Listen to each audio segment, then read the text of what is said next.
No ar, Faixa Livre, rádio jornalismo de verdade, a informação de primeira qualidade, a interpretação e os comentários das notícias, entrevistas, o contraditório.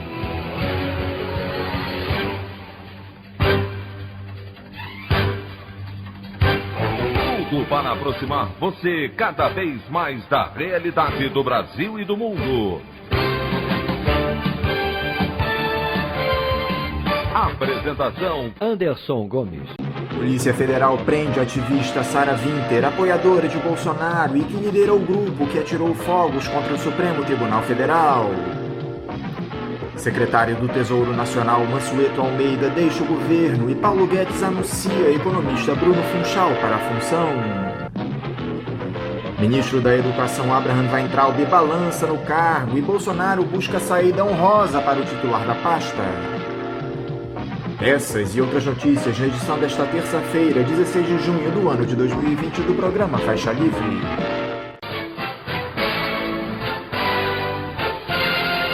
Comentário de Anderson Gomes.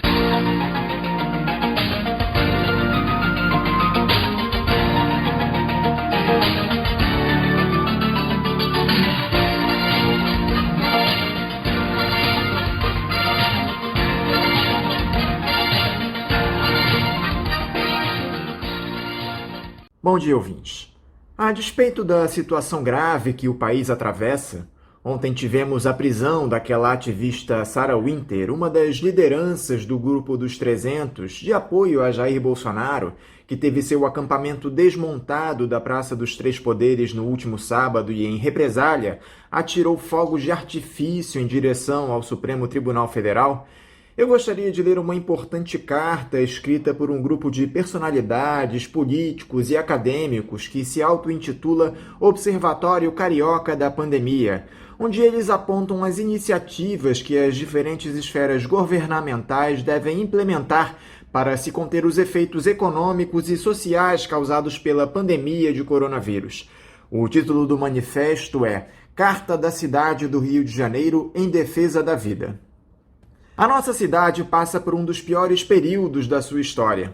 Por um lado, uma grave crise sanitária e social provocada pela pandemia do novo coronavírus. Por outro, uma crise política e econômica oriunda dos governos Crivella, Witzel e Bolsonaro. A pandemia tornou visíveis as mazelas históricas do Rio.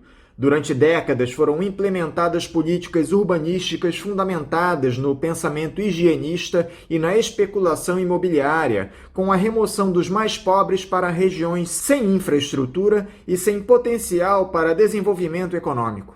Hoje, o município concentra mais de 700 favelas, com uma população de quase 1,5 milhão de pessoas, segundo o último censo do IBGE.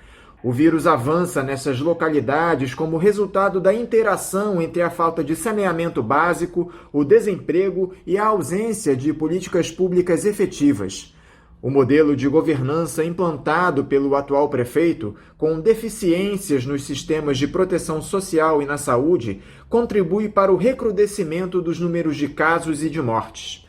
Chegamos ao início de junho com uma curva ascendente da Covid-19.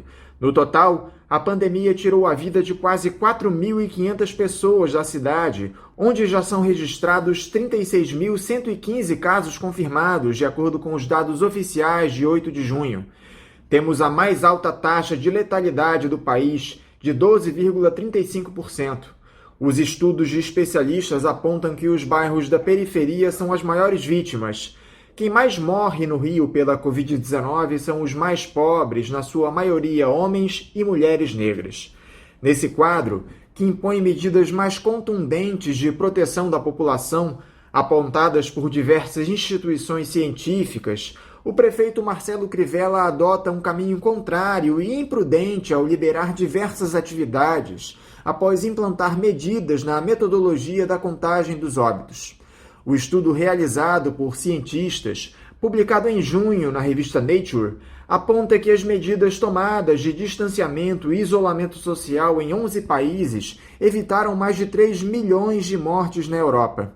Os pesquisadores do Imperial College, das universidades de Oxford e Sussex, da Inglaterra, e da Universidade Brown, dos Estados Unidos, objetivaram medir a eficácia dessas intervenções para apontar sua utilização em ações no futuro, visto que geram impactos econômicos e sociais.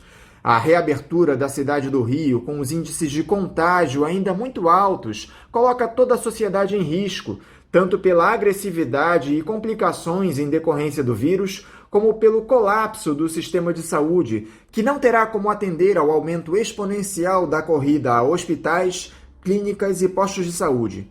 Vivemos um momento de incertezas e de transformações de enormes dimensões, extremamente complexo, de contradições e conflitos de várias matizes, mas também um momento em que se forjam novas possibilidades.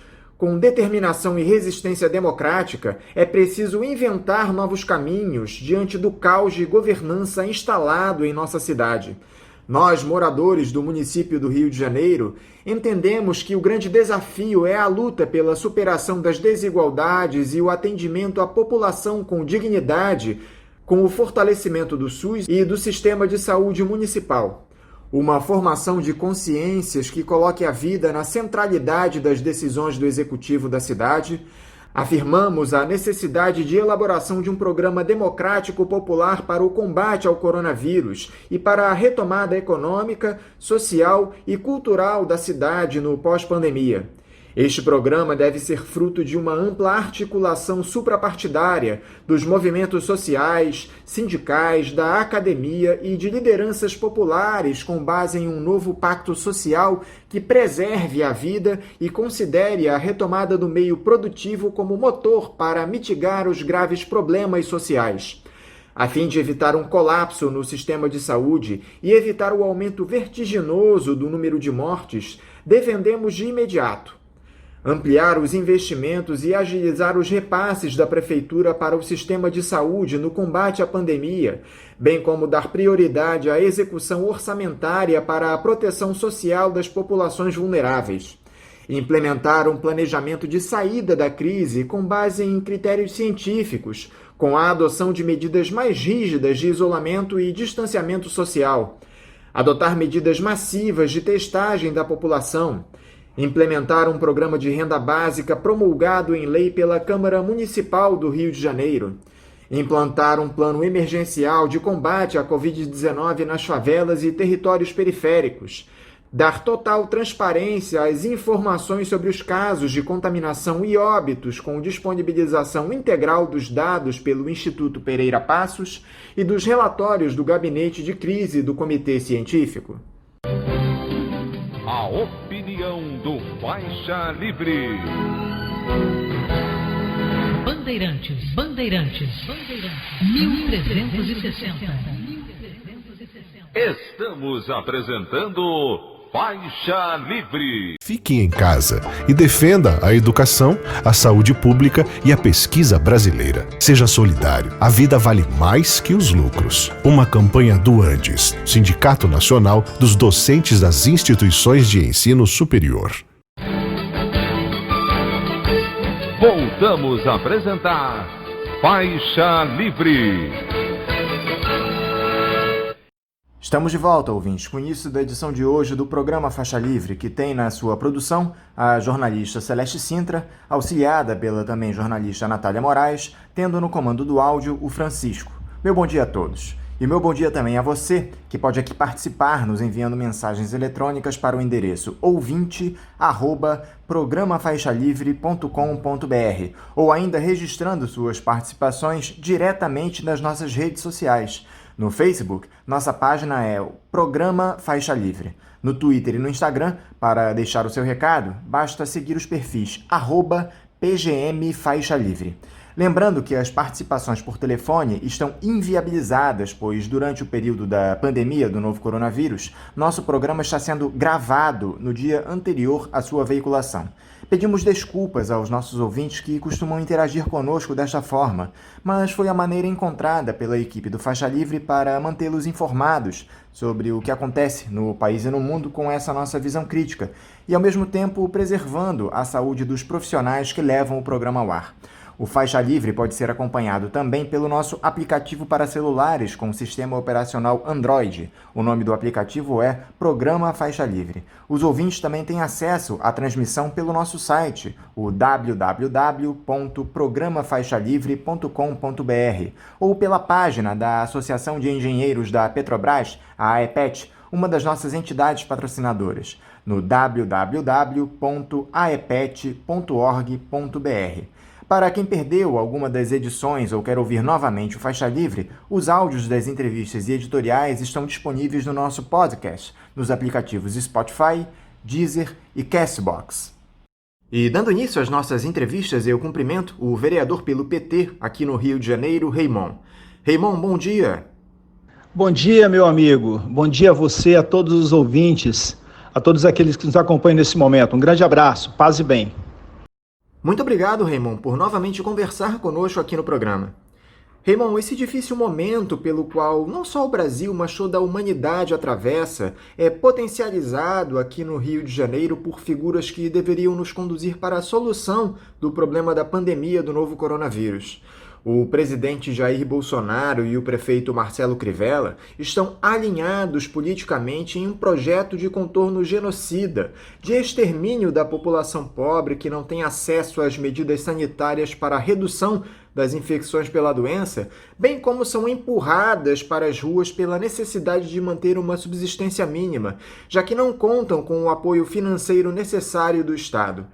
Eu gostaria primeiro, Raymond, que você falasse sobre essa situação de excepcionalidade que o nosso município atravessa. Dá para enxergar uma luz no fim do túnel? Pois bem, nós estamos diante de um dos maiores desafios da história da humanidade. No Brasil, Bolsonaro segue com seu ímpeto autoritário, totalitário, usando do cargo de presidente em meio à crise sanitária mais grave dos últimos 100 anos para investir contra a República, pondo em risco a vida de milhões de brasileiras e brasileiros. É cada vez mais nítido que o projeto dele é uma ruptura institucional e a saída que poderá levá-lo a se apoderar do governo com plenos poderes em um regime autoritário, ditatorial e fascista. Já são quase 900 mil casos, quase 44 mil mortes em decorrência do Covid-19 no Brasil. Enquanto os governadores e prefeitos flexibilizam o isolamento, o país registrou nos últimos 7 dias a maior média diária de óbitos provocados pelo novo coronavírus em todo o mundo. Na cidade do Rio, a aliança Bolsonaro-Crivella, consolidada para as eleições municipais de 2020, se expressa também nas medidas do prefeito no combate ao coronavírus. Ele, o prefeito, que tem uma péssima administração e que vê nesse momento de maneira equivocada, porque aproveita-se do momento da pandemia, vê no governo Bolsonaro uma tábua de salvação para lhe cacifar uma candidatura exitosa em 2020.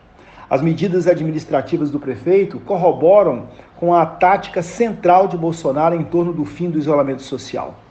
Penso que o momento exige medidas mais contundentes de proteção da população, bem como apontadas por muitos infectologistas e epidemiologistas de diversas instituições científicas do país e do mundo, essas inclusive muito desrespeitadas e desmerecidas pelo governo federal e por governos no Brasil, de modo particular aqui no Rio de Janeiro. Por conta desses desmandos governamentais, um grupo denominado Observatório da Pandemia divulgou a Carta da Cidade do Rio de Janeiro em Defesa da Vida, que nós vamos disponibilizar nas redes sociais do programa, assinada por uma série de personalidades, políticos, acadêmicos, onde questionam as medidas tomadas pelo prefeito Marcelo Crivella para conter a pandemia no município e citam algumas necessidades prementes, como a luta pela superação das desigualdades e o atendimento à população com dignidade, com o fortalecimento do SUS e do sistema de saúde municipal. Você, Raymond, é um dos signatários dessa carta. Eu gostaria que você falasse a respeito dela aqui para os nossos ouvintes. De quem foi a iniciativa? Como surgiu esse Observatório Carioca da Pandemia? E qual é o objetivo de vocês com a divulgação desse manifesto? O Observatório da Pandemia, na verdade, é o resultado de uma ampla articulação do nosso mandato com pesquisadores, ativistas sociais, movimentos populares e sindicais, voltada à geração de ideias, ações associadas à superação do quadro emergencial e à reconstrução da cidade no pós-pandemia. Na verdade, a intenção é de ser também um repositório acessível, dinâmico, de propostas e iniciativas, análises, formulações, quer do Executivo e Legislativo, quer da sociedade civil, relacionadas ao enfrentamento das crises sanitária, econômica e social que assolam aqui a nossa cidade, a cidade do Rio de Janeiro. Na verdade, esse observatório, ele não pode deixar de lado a voz das comunidades, das favelas, que têm sido muito vitimadas nesse processo do coronavírus. A Carta da Cidade do Rio de Janeiro, em defesa da vida, apresenta um panorama desta grave crise sanitária, econômica, social e política que a gente está atravessando. O documento tem como eixo central a defesa da vida a partir da política de isolamento social, que nós compreendemos nesse momento ser a medida mais eficaz, e da proteção socioeconômica dos setores vulnerabilizados, apontada pela Fiocruz e a UFRJ. Esses dois pontos, a carta aponta para eles porque eles são importantíssimos. A questão do isolamento social, que deve ser considerado como um direito do cidadão para preservar sua vida e a vida das outras pessoas, e o outro que é a proteção social, que é dever do Estado para as famílias e as comunidades e as pessoas mais vulnerabilizadas. Nessa mesma carta, Raymond, vocês listam diversas ações a fim de se evitar um colapso no sistema de saúde e um aumento vertiginoso do número de mortes pela Covid-19. São elas: ampliar os investimentos e agilizar os repasses da Prefeitura para o sistema de saúde no combate à pandemia, bem como dar prioridade à execução orçamentária para a proteção social das populações vulneráveis, implementar um planejamento de saída da crise com base em critérios científicos, com a adoção de medidas mais rígidas de isolamento e distanciamento social, adotar medidas massivas de testagem da população, implementar um programa de renda básica promulgado em lei pela Câmara Municipal do Rio de Janeiro, implantar um plano emergencial de combate à Covid-19 nas favelas e territórios periféricos, dar total transparência às informações sobre os casos de contaminação e óbitos, com disponibilização integral dos dados pelo Instituto Pereira Passos e dos relatórios do Gabinete de Crise do Comitê Científico. Além da necessária pressão popular para que essas medidas sejam adotadas, Raymond, dá para se fazer algo no campo institucional em prol dessas ações? Como vocês, vereadores, podem atuar neste sentido? Essas ações propostas pela Carta são ações que nós compreendemos urgentes. Nós sabemos que tanto o governo federal quanto o governo estadual e municipal, o que falta para eles é um programa. Então essa Carta tenta estabelecer isso. E aí tem uma questão que é, de fato, muito séria e que a gente não pode perder de vista. Nós compreendemos a política como uma arte em que não apenas os eleitos, não apenas aqueles que foram para as urnas e que, portanto, saíram vitoriosos delas, devem fazê-la. Na verdade, a política tem que ser feita por toda a sociedade. Quando essa carta é construída, nós queremos que ela chegue a todas as instituições, a todos os poderes, a todos os coletivos, todos os grupos que consideram a importância de dois elementos que falei na resposta anterior, que é a questão do isolamento social e a questão da proteção social, que é dever do Estado. Essa carta a gente vai fazê-la chegar a autoridades internacionais, a governos. Estamos também em contato com uma liderança que nós consideramos muito no mundo hoje, que é a liderança do Papa Francisco. A carta também já segue para protocolo na Cúria Romana, lá em Roma, no Vaticano.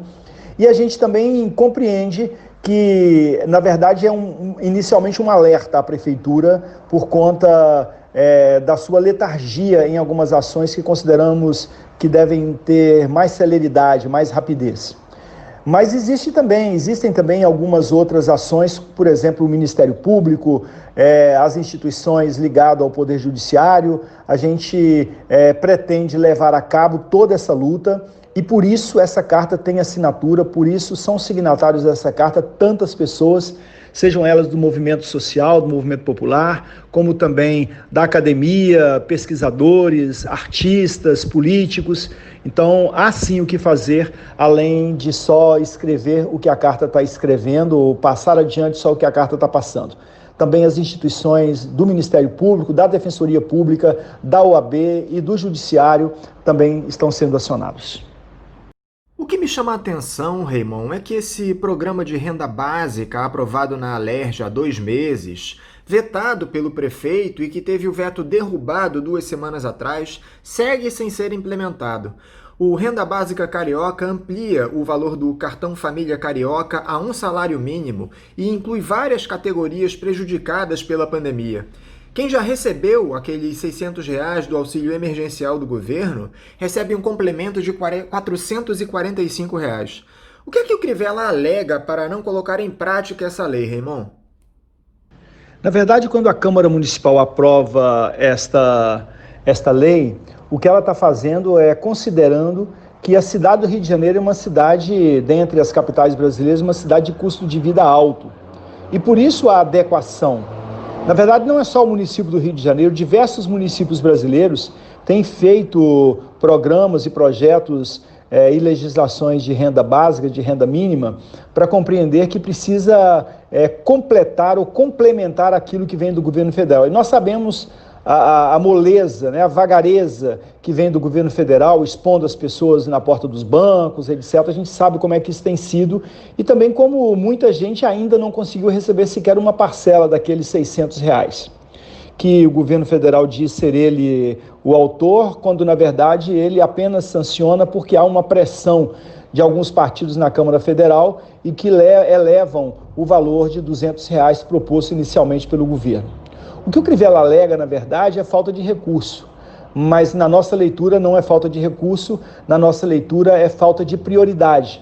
Porque se tem dinheiro para pagar, por exemplo, ao Santander 60 milhões de reais ao mês, por que é que não tem dinheiro para acrescentar à renda emergencial dos cariocas que estão vulnerabilizados sem conseguir acessar a renda? Então, o que o Crivella alega, na nossa leitura, não é o correto. Ele alega não ter recurso e nós alegamos que há recurso porque, se não houvesse recurso, ele estaria renegociando a sua dívida com os bancos credores da Prefeitura do Rio de Janeiro. É curioso, Raymond, que além de demonstrar total desprezo pela população do Rio de Janeiro ao não colocar essa lei da renda básica em prática, o prefeito se mostra politicamente incapaz de perceber as vantagens que uma medida como essa pode trazer a um gestor público em ano de eleição. Isso tem o poder de ampliar a base eleitoral do Crivella, que terá a difícil missão de se reeleger no município. É verdade, você está coberto de razão. O que a gente tem, na verdade, é uma insensibilidade. Porque política é feita dessa forma, né? As pessoas precisam ser sensíveis às demandas que chegam da sociedade.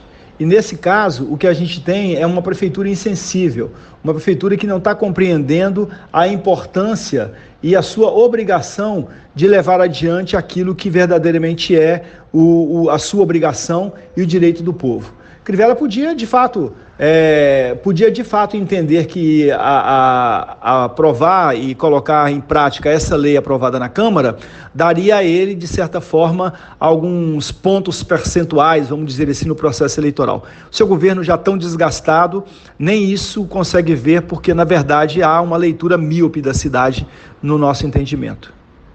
Raymond, na última semana houve essa flexibilização nas regras de isolamento e o que nós vimos foi a população indo para as ruas sem pensar nas consequências que isso pode provocar. É evidente que todos estão muito angustiados com essa espécie de confinamento em casa e quando o gestor público autoriza a reabertura de parte do comércio, em especial dos shoppings, o movimento natural das pessoas é se deslocar.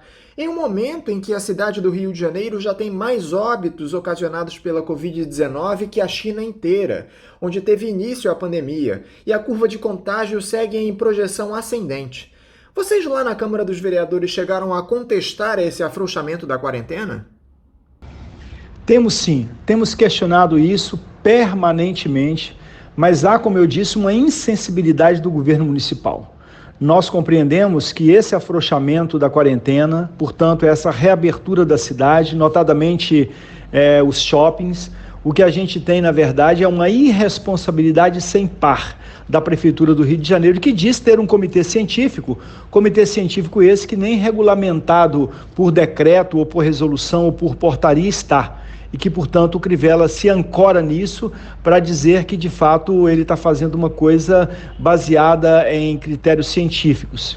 O nosso entendimento é que isso é um baita equívoco. Só para dar um exemplo para você e para os ouvintes, para eles entenderem, quando a escola voltar, só um detalhe, só estou falando de escola, a Prefeitura disse que as escolas vão voltar no dia 6 de julho, só da comunidade escolar, nós teremos retornando para as ruas do Rio de Janeiro, portanto, aumentando a aglomeração, aumentando circulação, usando veículos, na verdade, transporte coletivo, cerca de 700 a 800 mil pessoas. É ou não é uma grande responsabilidade? Nós temos batido muito nessa tecla lá na Câmara Municipal, mas a gente continuará fazendo isso. Mas a Prefeitura tem sido surda a esses nossos apelos, até então, pelo menos. Nós entendemos, Raymond, que o município passa por uma situação financeira delicada por conta não só da pandemia, mas de toda a crise econômica que já estava colocada. A arrecadação foi fortemente afetada e o governo federal, que tem o poder de emitir moeda e distribuir aos entes federados, se coloca de maneira irresponsável. Já houve um debate na Câmara a respeito de se buscar novas fontes de renda para a cidade. Vocês chegaram a uma conclusão em relação a isso?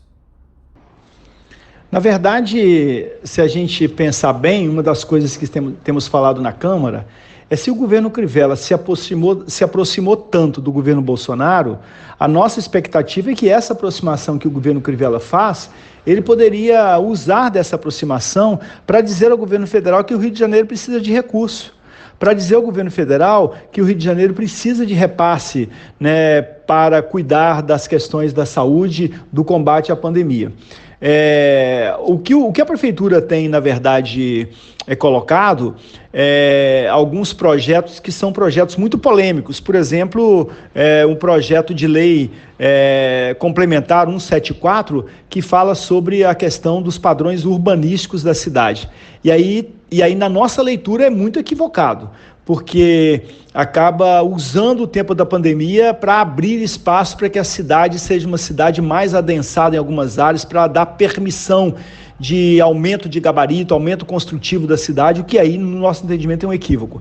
Esse momento é o momento de que a Prefeitura, que fez alinhamento com o governo Bolsonaro, era o momento de chegar lá e dizer assim, olha, está gostando do meu alinhamento? Estamos gostando do seu alinhamento. Então, manda dinheiro para o Rio de Janeiro, porque o Rio de Janeiro precisa de recurso e o governo federal não pode continuar sendo irresponsável com o Rio de Janeiro como tem sido. Raymond, nós tivemos na última sexta-feira um episódio lamentável no Hospital Ronaldo Gazola, unidade de referência para o tratamento do novo coronavírus. Influenciado pelo discurso criminoso do presidente da República, um grupo de 6 pessoas invadiu a unidade, derrubou equipamentos, chutou portas e levou pânico às pessoas que já estão passando por um momento de enorme vulnerabilidade, tanto médicos como pacientes. A Câmara vai tomar algum tipo de atitude para evitar que essa cena se repita? Já há uma investigação a respeito desse episódio?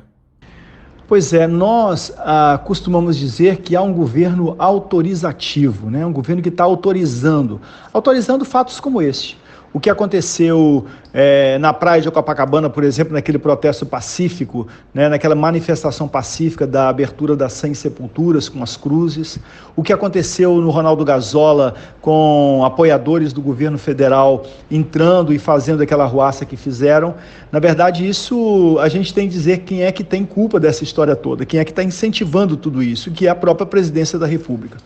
Na Câmara, certamente amanhã nós teremos sessão, certamente na terça-feira nós teremos sessão para tratar dos diversos temas, e esse será um tema bem quente, em que a gente vai conversar e ver quais as medidas cabíveis nós podemos fazer. Acreditamos que quase vira, ou se já não é, um caso de polícia, porque para além de ser uma questão complicada no sentido de desrespeitar os trabalhadores a quem nós devemos reverenciar, os trabalhadores da saúde, sejam eles médicos, enfermeiros, auxiliares de enfermagem, todos os psicólogos, assistentes sociais, agentes comunitários de saúde, todos os que estão no dia a dia do hospital, para além desse desrespeito, é um desrespeito também às pessoas que têm seus entes queridos lá. Um absurdo que a gente tem que coibir, e a Câmara vai ter que entrar nesta rota de colisão com esses atos absurdos, né, que aconteceram na cidade nesse final de semana. Dezenas de famílias perderam seus entes queridos porque não conseguiram uma vaga em UTIs no Rio de Janeiro, Raymond. Houve um total colapso da rede pública de saúde, algo que foi potencializado por conta de mais um escândalo de corrupção no Estado, com esse desvio de verbas na Secretaria de Saúde com suposta participação do governador Wilson Witzel. Eu ouvi nos últimos dias que parece que essa fila por vagas em UTIs teria se encerrado. Você confirma essa informação, Raymond? Qual é a situação atual desses pacientes que precisam de cuidados intensivos provocados pela Covid-19 no Rio de Janeiro? Na verdade, o Crivella antecipou a abertura dos shoppings em 5 dias, afirmando ter seguido a orientação de um comitê científico que nunca foi nomeado oficialmente. Falei sobre isso atrás aí, não tem um decreto, uma regulamentação, não tem uma portaria, nem mesmo uma resolução. O resultado foi que a cidade do Rio bateu recorde de casos no mesmo dia em que os shoppings foram reabertos. Em apenas 3 dias, a cidade voltou ao limite de leitos de UTI da rede municipal. Lotou. Dos 245 leitos para a Covid-19, 231 leitos estão ocupados. Como eu disse anteriormente, Raymond, nós estamos em ano eleitoral.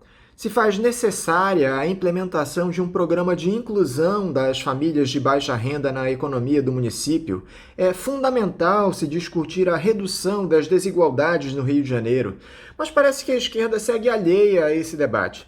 Os partidos estão mais preocupados com seus programas próprios, tanto que a chapa formada pelo PT e o PSOL, que teria à frente o deputado Marcelo Freixo, foi desfeita dada a impossibilidade de uma aliança programática com outras legendas progressistas. Nesse cenário, Raymond, dá para se ter esperança de uma vitória de um candidato de esquerda na disputa pela Prefeitura do Rio? Olha só, nós faremos todo o esforço, até porque não é o fato da saída do Freixo como cabeça de chapa que nos desanima totalmente.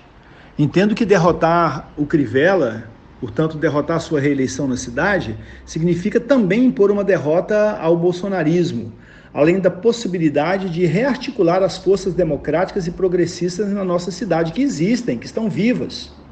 Nós da esquerda precisamos nos debruçar na construção de um programa democrático e popular para a superação dos problemas do Rio, que têm sido muitos e que no pós-pandemia se agravarão com certeza. Além de apontar medidas imediatas a serem tomadas pelo poder público. A gente está vivo, a gente está na luta, a gente não está cruzando os braços. Raymond, eu vou te fazer aquela pergunta que parece um tanto óbvia, mas que segue sem uma resposta convincente. Por que a esquerda não consegue superar suas diferenças em torno de um projeto de governo? Eu entendo que o esforço prioritário das esquerdas, bem como de todas e todos que prezam pela democracia, deve ser o de derrotar Bolsonaro, derrotar o autoritarismo e radicalizar na democracia. Não há combate à pandemia e muito menos combate às desigualdades sem democracia. Por isso, as eleições do fim do ano são uma grande oportunidade para nós, da esquerda, nos esforçarmos na formação de uma chapa única no campo, reunida em torno de um programa democrático, popular e com políticas públicas voltadas à maioria do povo, mas com um olhar preferencial para os mais pobres. Essa não é uma tarefa fácil, mas é uma tarefa possível e a gente está fazendo o nosso dever de casa, a gente está indo à luta. Raymond, eu quero te agradecer mais uma vez por conversar conosco aqui no Faixa Livre, te desejar uma boa semana e um forte abraço. Quem agradece sou eu, meu irmão. Eu quero dizer ao Faixa Livre, aos ouvintes do Faixa Livre, esse programa tão importante para discutir a cidade, para discutir o país, os rumos da democracia no Brasil e no mundo, quero dizer que foi uma honra conversar com vocês, foi uma honra estar nesse programa. e dizer que a gente está na política porque nós acreditamos que ela é uma ferramenta fundamental para ajudar no processo de transformação da sociedade. Não temos que abrir mão disso. E também, ao mesmo tempo, compreender que a política ela se equivocará menos quanto mais ela estiver de mãos dadas com o povo. Quanto mais apartada do povo ela estiver, quanto mais distante do povo ela estiver, mais erros ela cometerá. E é por isso que a gente está aqui, para dizer, nesse tempo de pandemia, temos que nos juntar, temos que nos unir, temos que juntar nossas forças, porque tem muitas lutas a serem feitas e muitas vitórias que nos esperam. Um grande abraço para todas e todos, viu? Paz e bem. Conversamos aqui com o vereador pelo PT no Rio de Janeiro, Raimon. E agora eu vou retomar a leitura dos recados de vocês, ouvintes. Gente, eu tenho recados aqui do mês passado, é uma vergonha isso. Mas eu faço questão de ler todos os recados de vocês e é muito importante a participação dos ouvintes. Eu confesso que eu tenho tido uma enorme dificuldade de conseguir encaixar a quantidade enorme de recados que a gente recebe no programa, mas eu vou fazer aqui mais uma vez a leitura de mais uma série deles. Vamos lá. O Wagner Duarte, em relação à entrevista do Marcelo Carcanholo, do mês passado, ele diz o seguinte: sensacional. Marcelo Carcanholo é sempre uma luz para cenários mais obscuros. Obrigado. Obrigado a você pelo seu recado e pelo seu elogio aí. A gente vai repassar para o Marcelo, tá bom, Wagner? Um abraço para você. Já a Iracema Cruz elogia aqui a professora Luciana Egeli, lá do Colégio Pedro II. Ela diz: parabéns pela entrevista, professora. Viva a escola pública de qualidade. Viva o Colégio Pedro II. Obrigado, Iracema. Agora eu tenho uma crítica aqui da Daniele Mello, justamente ao Colégio Pedro II. Ela diz: o Colégio Pedro II tem que tomar vergonha na cara e fazer com que os professores, que ganham um piso mais alto do que os do município e do estado, e até os professores dos colégios privados, e começar a se preocupar em dar conteúdos online, como todos os colégios estão fazendo. Até agora só deram opinião sobre o Enem. No site do colégio, por exemplo, não tem nenhum conteúdo para crianças estudarem. E se as aulas continuarem paradas até agosto, por exemplo? Vocês vão continuar fechando os olhos para as matérias online? Já entrei em contato com o Ministério da Educação e outros órgãos para reclamar do colégio não colocar matérias para as crianças estudarem. Só falam de verba para cá, verbas orçamentárias para lá e os professores em casa, sem se preocuparem em colocar matérias para as crianças. Isso é um absurdo. Olha só, Daniele, essa história de aulas online, a gente respeita muito a tua opinião. A questão é a seguinte: essas aulas online estão longe de ser a melhor maneira de se ministrar aulas. Outra questão: os professores não estavam preparados para esse tipo de demanda. Não há infraestrutura disponível, não houve treinamento. Inclusive, muitos alunos não têm estrutura em casa para acessarem esse material. Outra coisa, essa questão da verba orçamentária, isso é fundamental que o governo federal repasse as verbas para a escola se manter, Daniele. Você pode ter certeza que os professores do Colégio Pedro II estão muito preocupados com o ensino dos alunos. Não por acaso eles contestam constantemente as posições do Ministério da Educação. Este sim é irresponsável, Daniele, tá bom? A gente vai passar o teu recado aqui pro pessoal lá do Pedro II, mas eu te confesso que eu acho essa uma crítica injusta. De toda forma, eu agradeço o teu recado. Um abraço para você. Já o Fábio Antifascista Ecopessoal diz o seguinte: e nos outros estados e capitais do país onde também apareceu suspeita de superfaturamento e ou desvio de recursos, o governo Bolsonaro também investigará, como, por exemplo, no estado do Amazonas, ou a investigação só ocorrerá nos governos de estados eleitoralmente influentes que são adversários eleitorais do Bozo? Pois é, Fábio, fica aí a pergunta, né? A deputada Carla Zambelli, sempre muito bem informada a respeito dessas investigações, né? Ela ironizou aí nas redes sociais, falando que a mãe Carla Zambelli mais uma vez acertou a respeito dessa investigação contra o governador lá do Pará. A gente tem que ficar de olho muito aberto em relação a tudo isso. Obrigado aí pelo teu recado, Fábio. No nosso site, o Carlos Alberto Galvão Medeiros, em relação à entrevista do professor Walter Maierovitch, ele diz o seguinte: excelente e muito esclarecedora a entrevista. Obrigado aí pelo teu elogio, tá bom, Carlos? Um abraço. O Fábio Antifascista volta a comentar aqui lá no Facebook. Ele diz: qual é a lei que determina que é o STJ a decidir se o homicídio de motivação política contra a vida de Marielle será federalizado ou não? Confio mais no STF, mesmo com todas as críticas que recebe. Pois é, o Fábio, essa questão da federalização do caso Marielle Franco ficou decidida, né? O STJ, por unanimidade, manteve as investigações aqui no Rio de Janeiro. Como teu recado é antigo, a gente acabou não atendendo a tempo da tua demanda, mas de toda forma já está definido que esse inquérito continua aqui com a Polícia Civil do Rio de Janeiro. Obrigado, Fábio. Lá no YouTube a gente recebe aqui alguns elogios. Por exemplo, o Moisés Lima diz o seguinte: gostei muito da entrevista do professor Francisco Carlos e a do Dr. Paulo Pinheiro. Foram entrevistas muito esclarecedoras e orientadoras para o momento que vivemos. Por isso sou ouvinte do Faixa Livre, desde o período do Ricardo Bueno e Álvaro Queiroz. Esse Queiroz aí do bem, é verdade.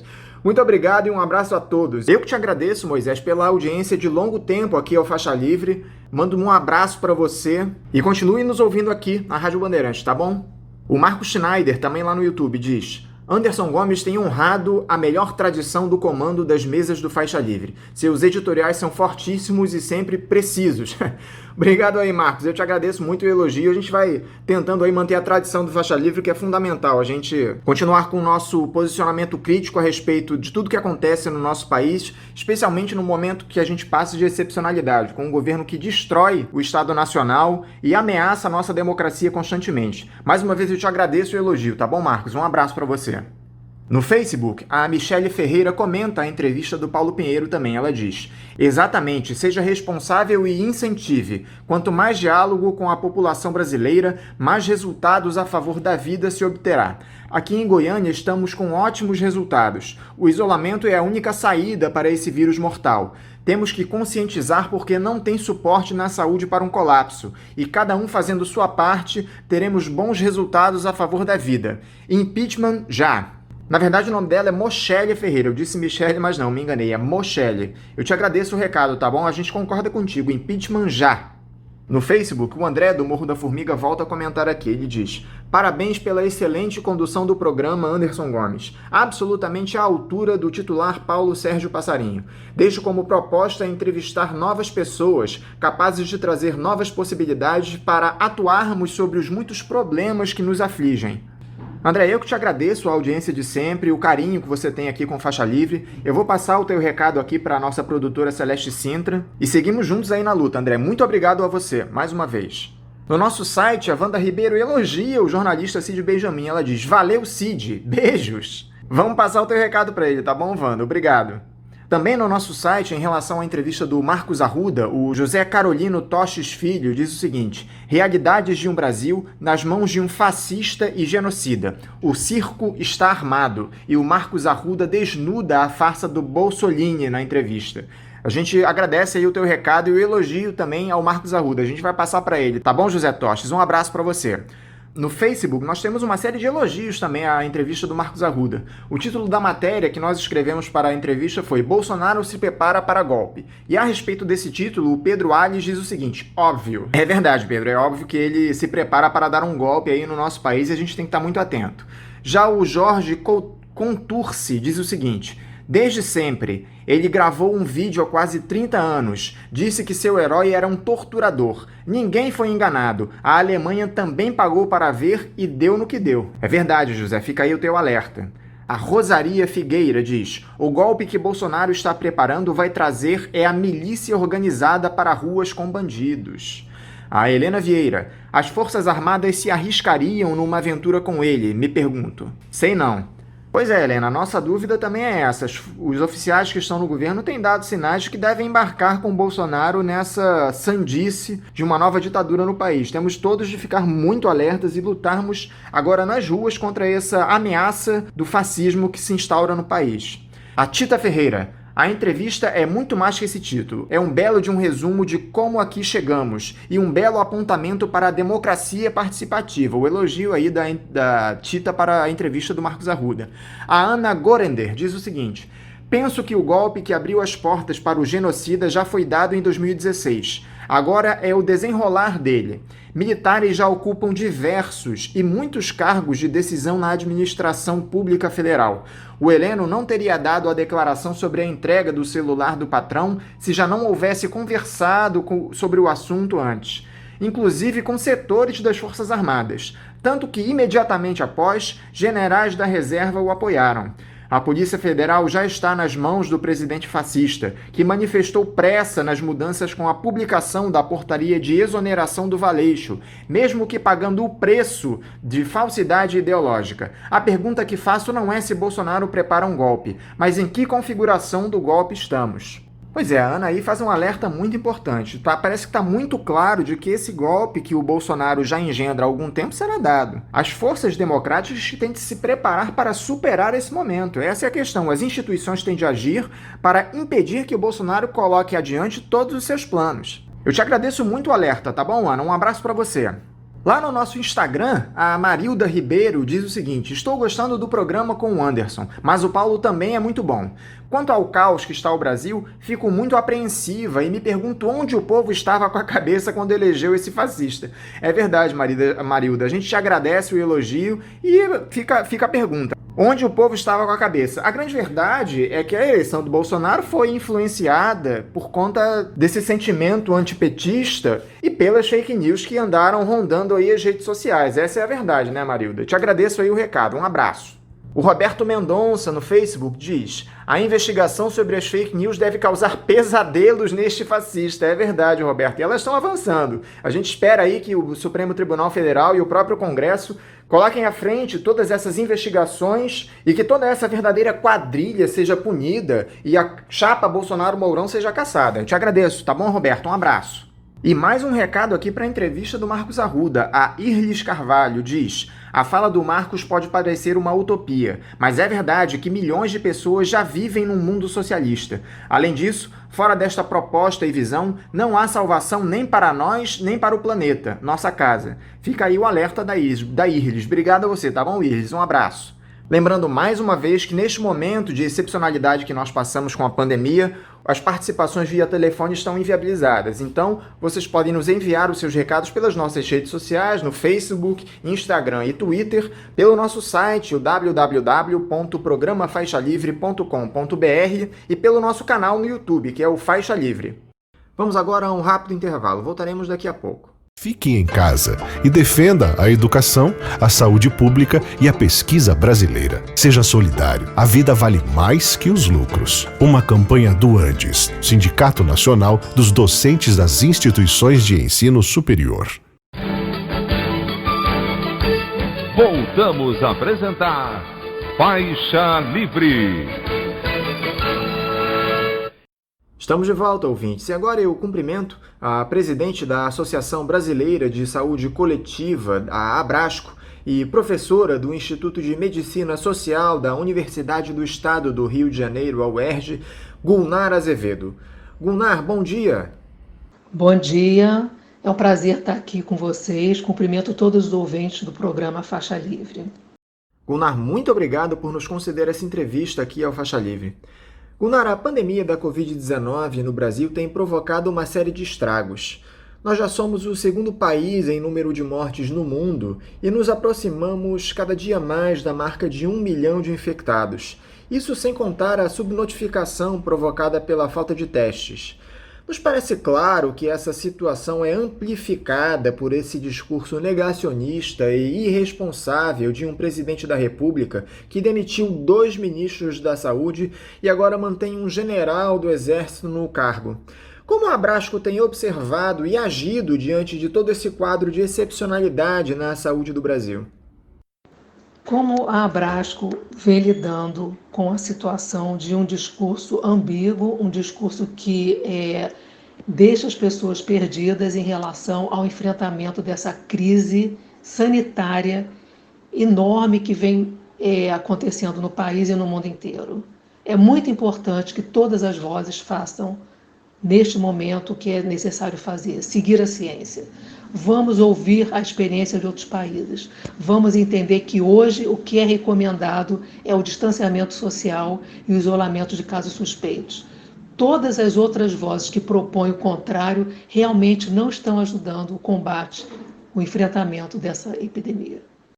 Me parece, Gulnar, que essa ausência de profissionais com conhecimento na área da saúde à frente do Ministério faz toda a diferença na implementação de medidas efetivas para o combate à pandemia. Não por acaso o general Pazuello autorizou aquele parecer dando permissão à utilização da cloroquina no tratamento à Covid-19 no Sistema Único de Saúde. Você acredita que a situação poderia ser outra caso um médico estivesse no comando da pasta? O quanto esse negacionismo do Bolsonaro prejudica as ações para reduzir os efeitos da pandemia no Brasil?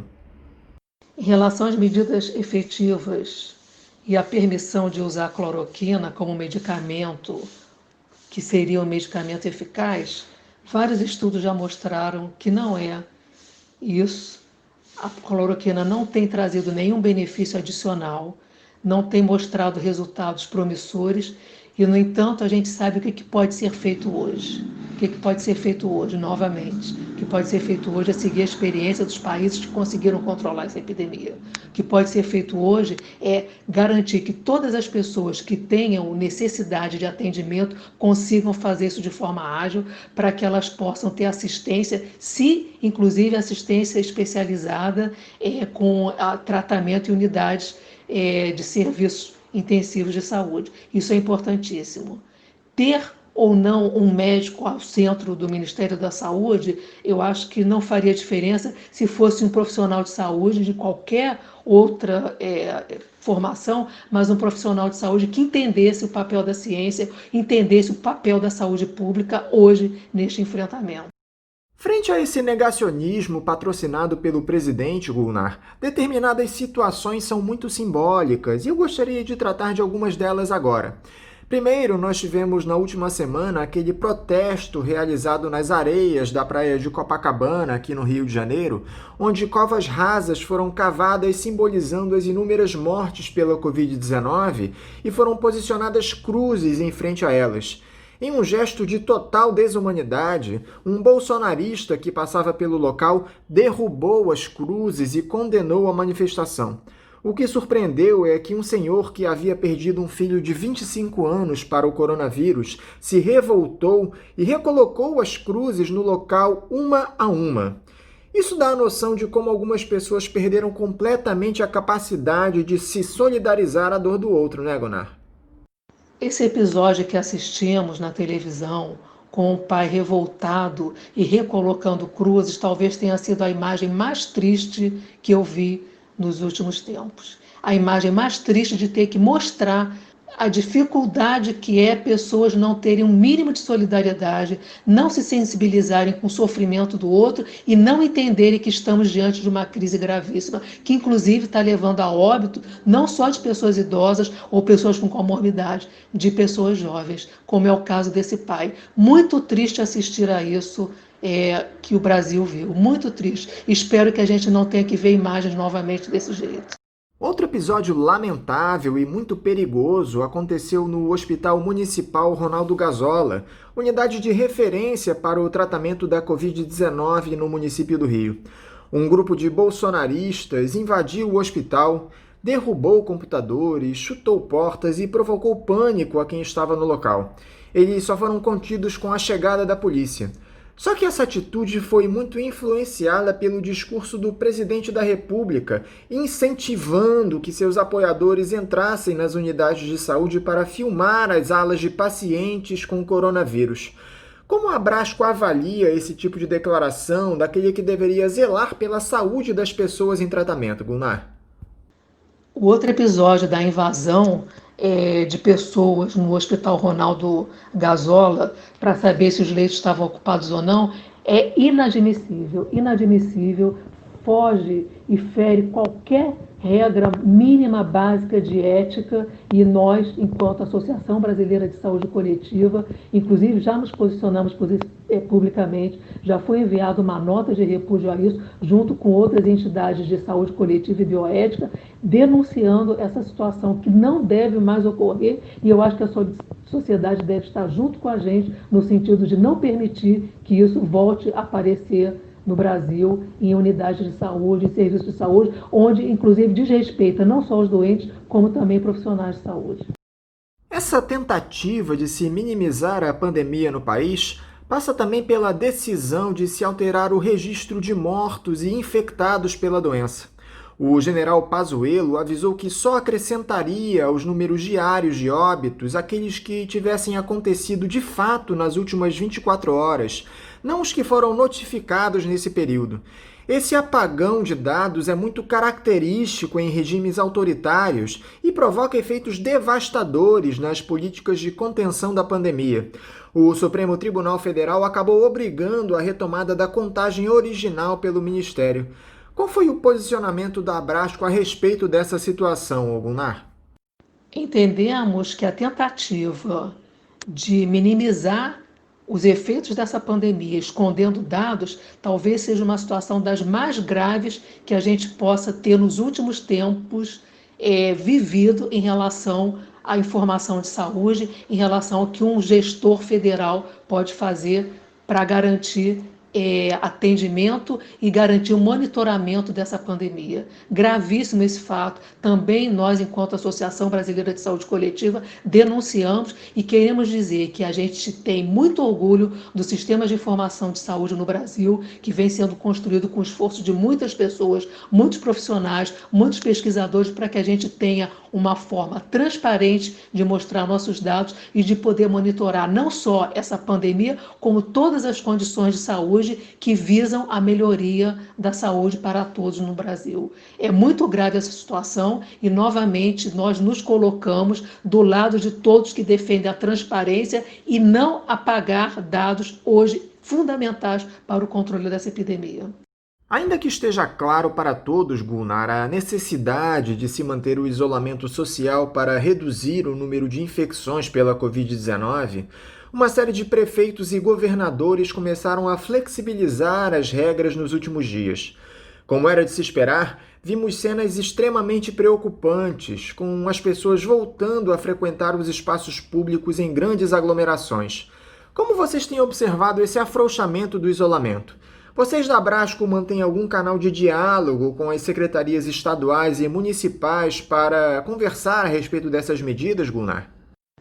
Não estamos no momento ainda, em várias capitais, em várias cidades brasileiras, de afrouxamento das medidas de distanciamento social. Nossas curvas continuam ascendentes, continuam aumentando o número de casos que vão precisar, inclusive, de internação, isolamento, internação, e muitos deles, infelizmente, vão precisar de assistência intensiva. Não estamos no momento de flexibilizar isso. É importante que a população entenda a necessidade de hoje ainda permanecer em casa, a necessidade hoje de que o diálogo tem que ser compreendido, a orientação tem que ser seguida e precisamos fazer com que toda a sociedade se coloque do lado daqueles que têm dificuldade de poder ficar em casa, de ter condição de tranquilidade para poder ficar em casa, mas hoje é necessário. Vamos nos solidarizar com os mais vulneráveis e pensar que formas de apoio, mas também cobrança dos governos federal, estadual e municipal, no sentido de apoiar as pessoas para poder seguir essas recomendações. Agora, essa situação de crise sanitária deixa claras as prioridades do modelo de proteção social no país, Gunnar. As classes menos abastadas vêm tendo muitas dificuldades para manter um nível mínimo de subsistência, enquanto o Estado brasileiro concede uma série de benesses para os detentores do capital hegemônico. Como nós podemos superar esse desequilíbrio social em um momento de dificuldade como esse, Gunnar? De que forma o Estado deveria estar agindo para ampliar as medidas de proteção social a quem realmente necessita? Exatamente pela necessidade hoje de garantir que todos possam fazer o distanciamento social, ficar em casa para que a gente tenha um quadro melhor, né, para que a gente minimize o dano, minimize o número de casos que vão demandar assistência especializada. É importante que a gente garanta todas as medidas de proteção social que vêm sendo prometidas e, como são emergenciais, tem que chegar logo. As pessoas têm que ter um acesso rápido a essas medidas. São medidas que não são difíceis de serem implementadas. Com alguma organização e com algum cuidado, né, no nível não só federal, mas estadual e municipal, essa medida pode chegar a quem precisa de forma rápida. Nós apoiamos isso e pedimos para que a sociedade pressione o governo para que isso tudo possa ser uma realidade concreta hoje, para todos que precisam. Se nós podemos tirar algo de bom dessa pandemia, Gunnar, foi essa valorização do papel da ciência no Brasil e no mundo. Tivemos o sequenciamento genético do novo coronavírus no país por 2 pesquisadoras da Universidade de São Paulo em apenas 48 horas. Uma série de estudos estão em desenvolvimento para a descoberta de uma vacina para a doença. Inclusive, teremos o teste de uma delas aqui no país.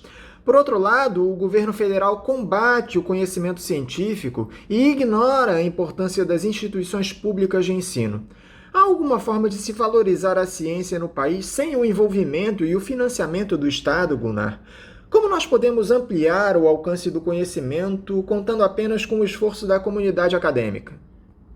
Em relação à situação da vacina, é importante entender que essa condição é a condição que todos nós esperamos, né? A disponibilidade de uma vacina para essa epidemia, para a Covid-19, ela tem que sair logo, mas realmente não é um processo simples, é bastante complexo e é muito bom que o Brasil possa entrar, né, junto com outros países, na possibilidade de testagem, de produção, desenvolvimento dessa vacina. Torcemos para que isso ocorra logo, é importante a colaboração de todos, mas é importante entender que se trata de uma questão bastante complexa. E para isso, nossos institutos de pesquisa, a capacidade brasileira de desenvolvimento e produção deve ser estimulada com financiamento adequado, mas, sobretudo, valorização dos grupos de pesquisa, pesquisadores muito bons brasileiros que têm capacidade de participar dessa rede internacional para viabilizar o mais rápido possível a vacina para todas e todos. Gunnar, muito obrigado por conversar conosco aqui no Faixa Livre. Eu quero te desejar um bom dia de trabalho e um abraço. Eu que agradeço a possibilidade de estar hoje aqui com vocês, conversando sobre essa pandemia e mostrando que o caminho que temos hoje é seguir a ciência, fortalecer o SUS, porque é ele que garante o atendimento a todos, mostrar que é necessário solidariedade, mas só solidariedade não vai resolver. Temos que pedir ao governo, temos que pressionar o governo que ele chegue rápido com as medidas de apoio de proteção social para que as pessoas consigam seguir o que hoje a saúde pública mostra como a mais importante necessidade de enfrentamento da pandemia. Muito obrigada, boa tarde a todos e uma ótima semana. Conversamos aqui com Gunnar Azevedo, ela é presidente da Associação Brasileira de Saúde Coletiva, a Abrasco, e professora do Instituto de Medicina Social da Universidade do Estado do Rio de Janeiro, a UERJ. Vamos a mais um intervalo, voltaremos daqui a pouquinho. Fique em casa e defenda a educação, a saúde pública e a pesquisa brasileira. Seja solidário. A vida vale mais que os lucros. Uma campanha do Andes, Sindicato Nacional dos Docentes das Instituições de Ensino Superior. Voltamos a apresentar Faixa Livre. Estamos de volta, ouvintes, e agora eu saúdo o professor de Economia da Universidade Federal Fluminense, Victor Araújo. Victor Araújo, bom dia. Bom dia, Anderson. Bom dia aos ouvintes do Faixa Livre. Bom dia também ao pessoal da produção do programa. Victor, eu quero te agradecer mais uma vez por conversar conosco aqui no Faixa Livre. Victor, o governo federal anunciou na última semana que vai ampliar por mais 2 meses o auxílio emergencial para as pessoas que tiveram seus rendimentos afetados por essa pandemia do coronavírus. Só que o Bolsonaro disse também que o valor das parcelas subsequentes não será mais de R$ 600, como era anteriormente. Ele disse, inclusive, que caso a Câmara dos Deputados aprove o auxílio nessas mesmas bases, irá vetá-lo. Parece que o governo não aprende mesmo, né, Victor? Pois é, Anderson, e aí é importante lembrar para os ouvintes do programa Faixa Livre que esse auxílio emergencial, embora tenha sido desenhado, digamos assim, ele é correto no seu desenho, no sentido de que ele oferece uma renda para os trabalhadores e trabalhadoras que estão na informalidade. Por outro lado, no valor de R$ 600, ele já é muito insuficiente, né? R$ 600 é inferior ao salário mínimo, é inferior ao rendimento médio mesmo que os trabalhadores informais recebem, né? Medido pelo IBGE na sua pesquisa nacional por amostra domiciliar. R$ 600 é um valor muito aquém da média que eles recebem, muito aquém das necessidades desses trabalhadores. Então, o que o Bolsonaro está prometendo é rebaixar o valor cujo ponto de partida já é bem rebaixado, né?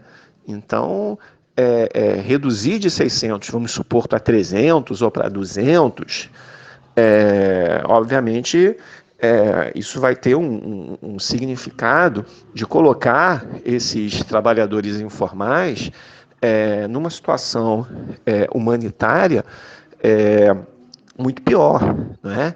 E do ponto de vista da pandemia, que segue descontrolada, você jogar esses trabalhadores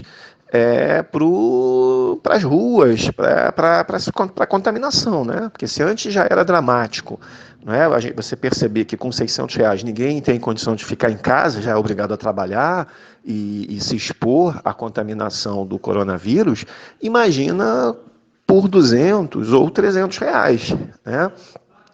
Isso eu estou falando aqui do ponto de vista, digamos assim, mais humanitário, né? Que é você...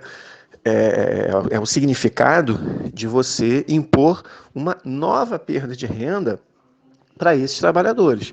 Agora, do ponto de vista macroeconômico, a redução do valor do auxílio só dificulta cada vez mais a retomada, porque você vai reduzir a renda de um contingente imenso de trabalhadores. O próprio Bolsonaro se orgulha em dizer que o auxílio emergencial é dois, ou se não o maior programa de transferência de renda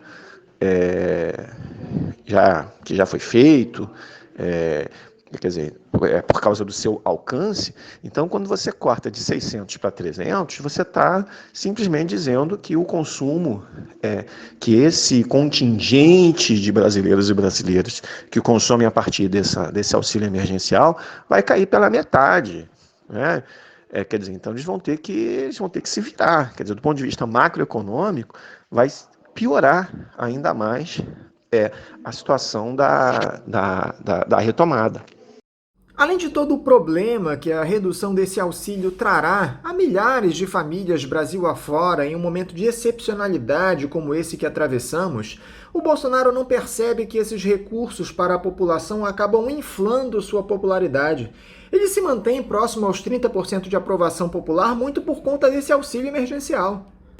Anderson, eu creio que sim. Eu creio que a popularidade do Bolsonaro, especialmente nesses estratos da sociedade que são mais dependentes do auxílio emergencial, me parece que é bem razoável essa hipótese de que ele mantém essa popularidade, entre outras coisas, graças ao auxílio emergencial. Mas também eu vou aqui me arriscar a dar alguns palpites, mas enfim, vou tentar que eles sejam, digamos assim, palpites bem dados, né?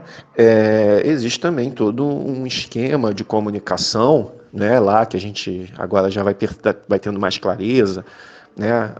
A formação do gabinete do ódio, financiado pelos empresários que apoiam o Bolsonaro, né, em disparos de WhatsApp, nos robôs que atuam nas redes sociais do Twitter e do Facebook, enfim. Então, existe, na verdade, vários elementos que ajudam a explicar a popularidade do Bolsonaro. Agora, por outro lado, é verdade, sim, que o auxílio emergencial certamente contribuiu para essa popularidade, e a sua redução ou a sua eventual extinção, né?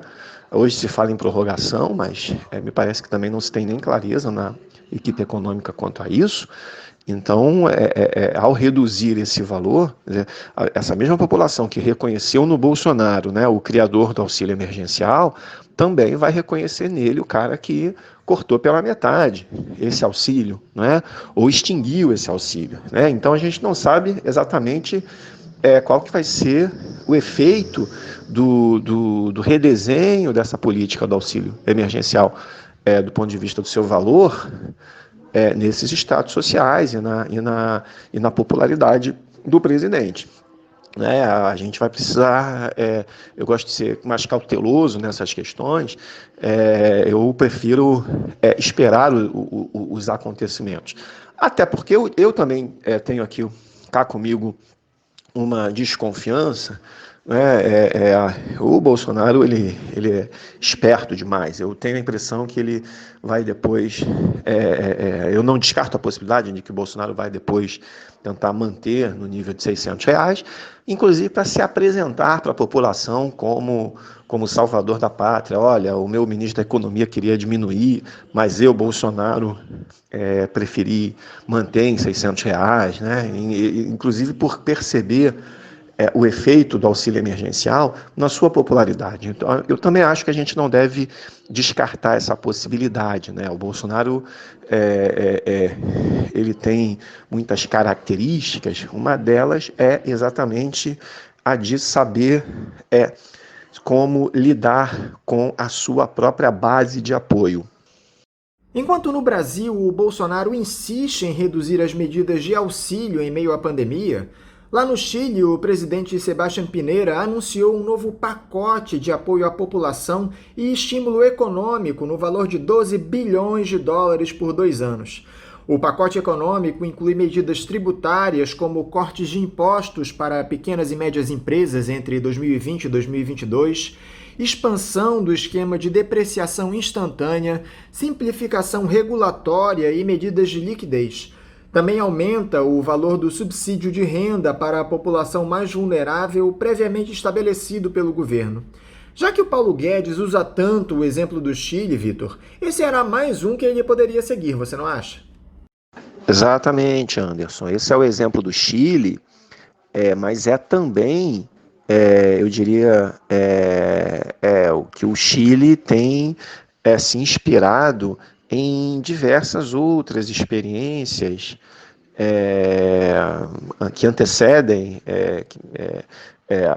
a pandemia do coronavírus, né, no sentido dos seus respectivos governos desenharem pacotes de estímulo econômico, né? E aí cada pacote desses, né, vai reconhecer as suas próprias características de cada situação, de cada economia, mas que em linhas gerais tem, digamos assim, como diretrizes principais a ideia de oferecer estímulos creditícios e principalmente estímulos fiscais, né? É um momento em que, pelo menos momentaneamente, a ideia das políticas de austeridade tem sido, digamos assim, postas em segundo plano a partir do reconhecimento de que só o gasto público é que vai despontar como um elemento dinamizador das economias.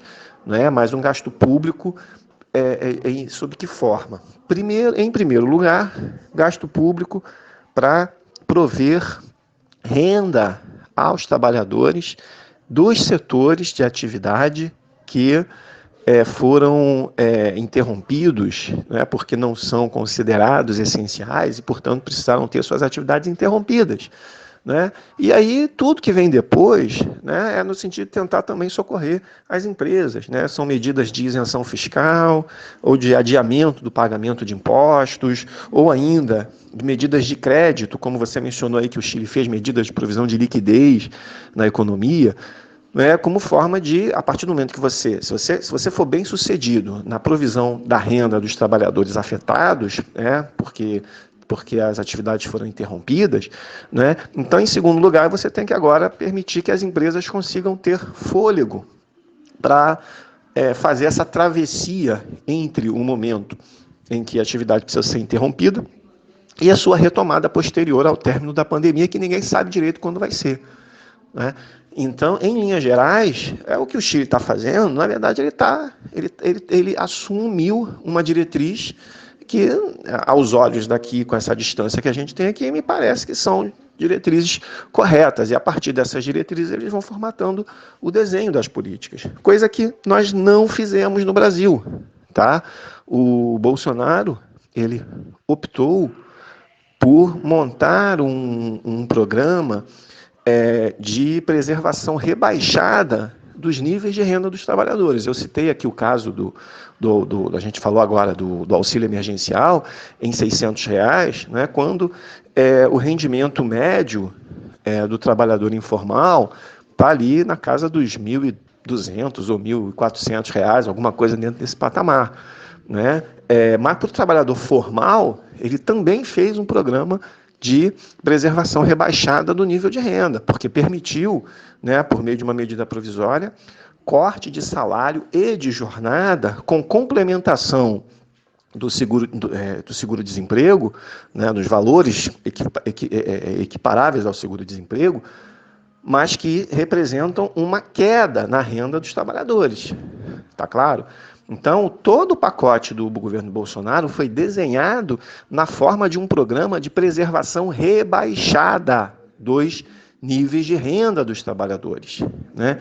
Isso precisa ficar claro, tá? Então, as diretrizes assumidas pelo governo Bolsonaro são equivocadas, são erradas, né? E, ainda por cima, assumem que essas medidas adotadas seriam adotadas por um tempo muito curto, 2 meses, 3 meses, porque, de fato, no início da pandemia, se estimava como sendo um tempo razoável desde que nós fizéssemos a quarentena, desde que nós fizéssemos um isolamento social sério, né, tal como nós observamos lá fora, né, e que o Chile também fez, e que a maioria dos países tem feito, menos o Brasil. Alguns representantes do governo, Vitor, em especial o ministro da Educação Abraham Weintraub, seguem naquela estratégia de ideologizar a pandemia atacando os chineses, nossos maiores parceiros comerciais. O ministro mais uma vez expôs nas redes sociais toda sua ignorância em relação aos asiáticos e criticou um acordo entre o prefeito de São Paulo, João Dória, por intermédio do Instituto Butantan, e o laboratório chinês Sinovac Biotech, para a produção de uma vacina para a Covid-19 no Brasil. Sinceramente, Vitor, eu acho até que os chineses são pacientes demais para todos esses ataques que vem sofrendo do governo Bolsonaro.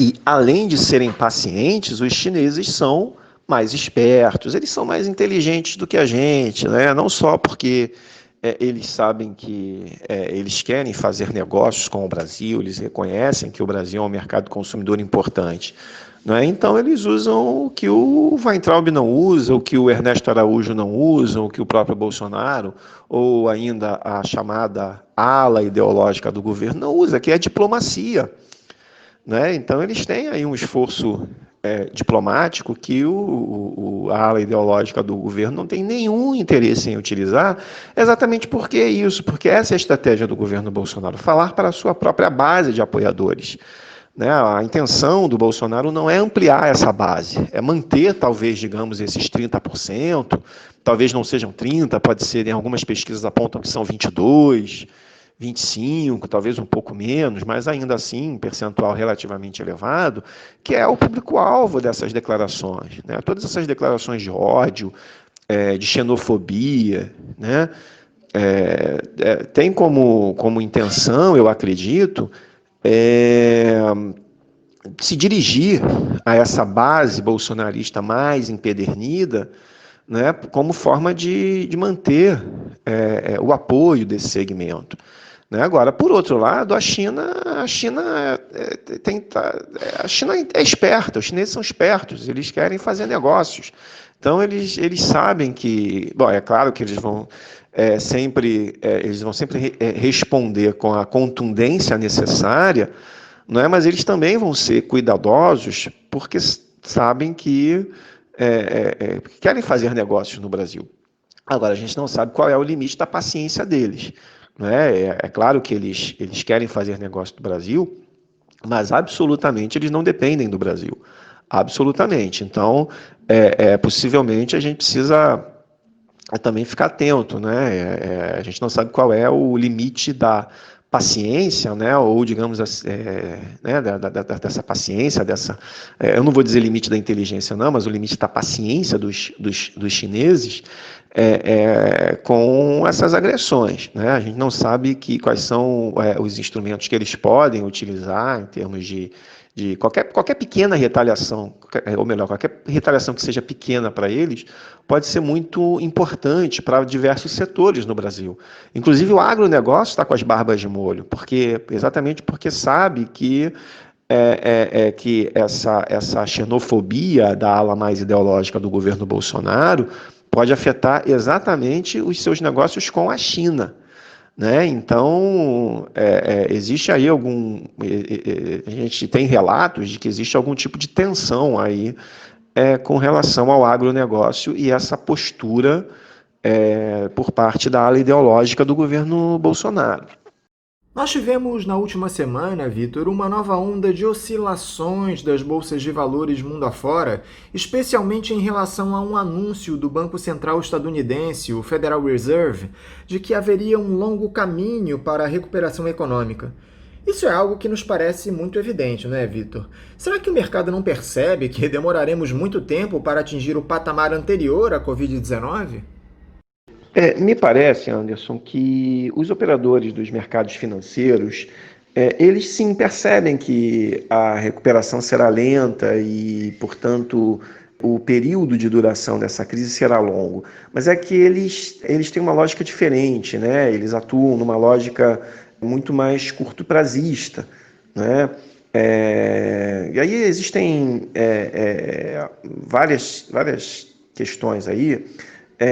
A primeira a gente sempre recomendar aos nossos ouvintes que fiquem sempre desconfiados, não sei se desconfiado é a palavra, bom, que fiquem sempre cuidadosos com as notícias que vêm dos mercados financeiros. Porque muitas vezes uma alta, por exemplo, dos índices de bolsas de valores que dure um dia ou 2 dias, ainda que uma alta mais intensa, não significam necessariamente uma trajetória de longo prazo, né? Você tem que olhar a trajetória de longo prazo, né? Eventualmente uma boa notícia num dia, como por exemplo saiu na semana passada a redução da taxa de desemprego nos Estados Unidos. Então muita gente ficou otimista, achando que a crise lá ia ser um pouco menos duradoura, porque o desemprego já começou a cair, só que caiu pouco, né? Quer dizer, caiu, é uma boa notícia, mas por outro lado caiu pouco, né? Então, eventualmente, você pode ter uma boa notícia no meio de um caos, né? E essa boa notícia pode ser precificada, especialmente porque a gente fala de índices de bolsa de valores, mas ele é uma média, não é? Na verdade, você tem todos os dias, né? Vamos supor, num dia que o índice, qualquer índice, pode ser o brasileiro, pode ser da Bolsa de Nova York, da Bolsa de Tóquio, enfim, qualquer índice de Bolsa de Valores, ele está captando ali uma média dos preços negociados. Então você tem empresas de diversos setores, porque também tem isso, a crise não é homogênea, ela vai atingir de uma forma mais intensa empresas de alguns setores, como por exemplo o setor de aviação civil, empresas de petróleo, nesse momento em que a demanda mundial está mais fraca, mas por outro lado, as empresas dos setores de alimentos, elas têm mostrado um vigor, elas têm tido as suas atividades prejudicadas, muitas vezes porque os seus próprios funcionários acometidos de Covid-19 precisam se licenciar, né? Então, as dificuldades têm sido muito mais nesse sentido. Mas perceba, são setores que são afetados de forma completamente diferente, né? Então, às vezes, uma boa notícia de uma queda no desemprego pode ser mais eufórica, especialmente para alguns setores, né? Que possivelmente podem ser mais sensíveis a uma retomada dos empregos, né, nos Estados Unidos, né, em particular. Enfim, tem várias questões aqui nessa questão da Bolsa de Valores, né, dos índices de Bolsa de Valores. Mas, em geral, eu diria, não, eles sabem que vai ser longo, mas eles veem muitas vezes oportunidades de ganhar dinheiro no curto prazo. Eu vou dar aqui um outro exemplo. Muitas vezes as empresas têm compromissos assumidos e às vezes elas precisam de liquidez, então precisa vender ativos que elas dispõem para poder conseguir dispor dessa liquidez, às vezes para pagar fornecedores, enfim, para pagar algum compromisso, né? E às vezes num momento em que está na bacia das almas. Quer dizer, então você tem diversas questões que podem afetar esse movimento de curto prazo na bolsa de não só na bolsa de valores, mas nos mercados financeiros de modo geral, né? Você pode olhar também mercado de câmbio, né? Porque normalmente o Ibovespa sobe e a cotação do dólar cai, ou o contrário, né? Existem muitas vezes nem sempre, né, acontece isso, mas muitas vezes esses movimentos estão também correlacionados quando você tem momentos aí de mais otimismo ou momentos de mais pessimismo. Mas olha, eu diria, eles sabem que vai ser longo, mas eles operam numa lógica diferente, né? A lógica do operador ou do grande investidor é diferente da lógica do trabalhador, né? A gente está aqui pensando na economia, na geração de empregos, né? Na questão humanitária. Eles estão preocupados com outras questões. O Luciano Hang está preocupado com outras questões e por aí vai. Vitor, por aqui o Ministério Público do Trabalho instaurou um inquérito civil para investigar a conduta dos maiores bancos comerciais do país na concessão de linhas de crédito público para micro e pequenas empresas durante o período da pandemia do coronavírus. Serão investigados, inicialmente, Banco do Brasil, Caixa Econômica Federal, Bradesco, Itaú e Santander. Esse inquérito vai apurar uma denúncia publicada pelo site The Intercept Brasil, que afirma que grandes instituições bancárias não estariam repassando aos empresários o crédito de 40 bilhões de reais disponibilizado pelo governo federal. Essa é uma reclamação frequente de micro e pequenos empresários país afora. Ao que parece, a situação vai ficar complicada para esses banqueiros, hein? Anderson, a parte do inquérito policial, que envolve direito, né, ou a violação de algum direito, ou do cometimento de alguma ilicitude, eu prefiro aguardar aí a opinião dos advogados, né, do pessoal que é mais especialista nessa área, tá? Aqui na minha praia aqui, que é a questão econômica propriamente dita, a gente também tem algumas questões para explorar aqui nessa pergunta que você fez.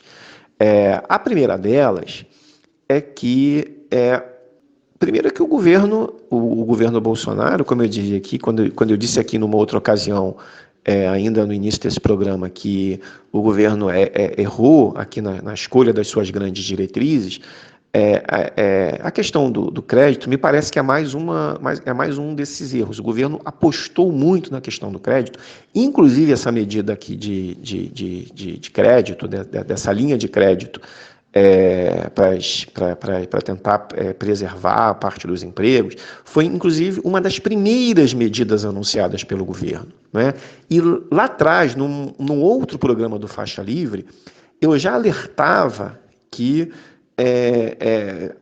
programas de crédito seriam insuficientes para o enfrentamento da crise, porque a natureza do problema não era falta de crédito.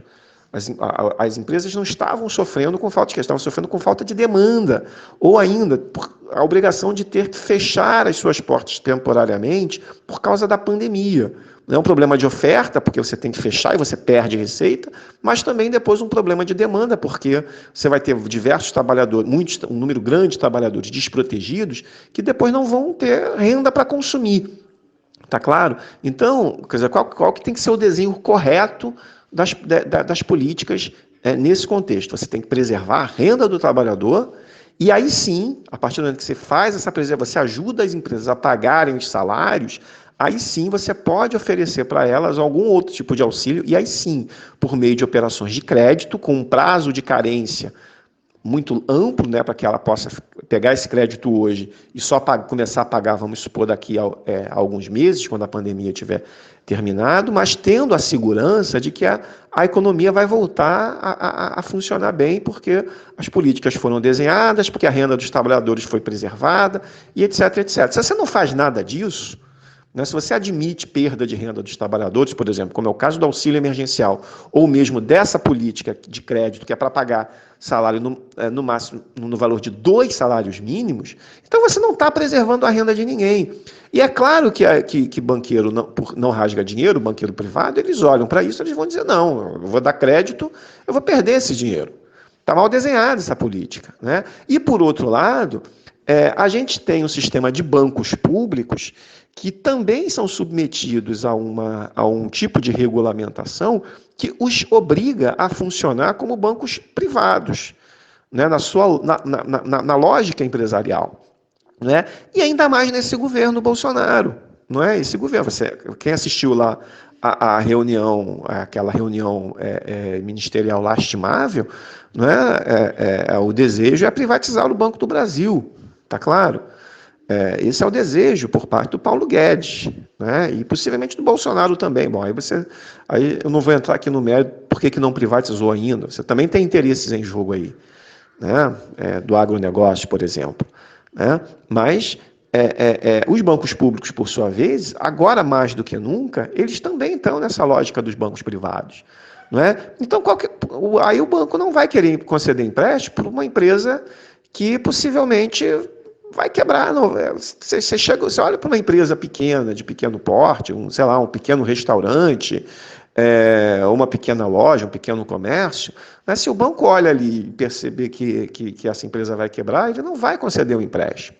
Tá claro? Quem talvez poderia fazer isso seria talvez os bancos públicos, mas se eles estivessem operando numa outra lógica, que não é essa lógica, né, a qual eles estão submetidos já há muitos anos, mas que o governo Bolsonaro intensifica, né, de uma forma deliberada, essa lógica de bancos públicos operando segundo critérios estritamente empresariais. Você poderia chamar os bancos públicos a assumir um risco mais alto, inclusive o risco da inadimplência nesses casos, né, porque você está resguardado pelo Tesouro. No limite, né, você poderia também construir a política desenhada dessa forma. Né? Bom, se você dá lá o crédito para o pequeno e para o médio empresário, se eles quebrarem, bom, tudo bem, faz parte do jogo, não é? Mas o importante é que a gente tentou, mas tem um Tesouro aqui que pode capitalizar esses bancos no caso deles terem um prejuízo. Né? Quer dizer, então está tudo errado. Está tudo errado. Né? A política, a aposta do governo, né, em que você vai garantir a sustentabilidade dessas empresas sem que ele tenha desenhado uma política de preservação da renda e, portanto, da demanda futura dessas empresas, não tem como dar certo. Tá? Não tem como dar certo. O que deveria ser feito era chamar os bancos públicos para uma ação mais agressiva, tá? E também enquadrar os bancos privados, né? No sentido de dizer porque eles também precisam, né? Você pode impor condicionantes. Não, se você não fizer, você coloca um compulsório de 100%. Enfim, você tem formas de tentar induzir os bancos privados a também assumirem uma ação mais agressiva. Tá? Da parte jurídica, eu vou me abster a dizer, porque realmente eu vou entrar no campo aqui que eu não domino, essa questão aí do direito, se eles estão cometendo algum tipo de ilícito ou não, eu me abstenho. Mas na lógica econômica é essa, né? Não dá para... Um governo que é movido por uma lógica liberal, né, essa lógica de que as empresas precisam ter a livre iniciativa, esse governo não vai enquadrar banco privado e muito menos vai utilizar bancos públicos para construir uma ação mais agressiva, ainda que ela seja necessária nesse momento. Ela é necessária para a gente, né, mas para a equipe econômica não é.